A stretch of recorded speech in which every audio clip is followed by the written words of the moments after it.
राधे राधे सांग माने एई पवित्र रथयात्रा अवसर में चलतु प्रभु 56 भोग मध्य गोटे स्वादिष्ट भोग चूड़ा कदम्ब प्रस्तुत करवा। यह खाइबा को बहुत स्वादिष्ट, बनैबा को मध्य बहुत सहज।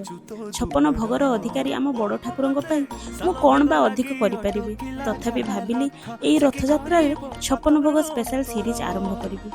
सबु 56 भोग बनैबा तो सहज नुह कि मु पारिबी कि ना मु जानिनी, किंतु निश्चय चेष्टा करी। आ भगवान का आशीर्वाद जदि रहे मु सब किछि करि परिबी।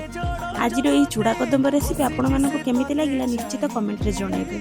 आउ हाँ, आपण माने एथिरे चाहिले छेना कदली आदि यूज करि परिबे, क्षीर मध्य यूज करि परिबे, किंतु मो पाखरे जेतिकी थिला मु सेतिकी रे बनैछि। भगवान पाखरे अधिकर कौनसी आवश्यक नहीं, भोग मनर हवा दरकार। आपण मानक जदि ये रेसिपी भल लगी निश्चित घरे ट्राए करंतु आ भगवान पाखरे भोग निश्चित करंतु।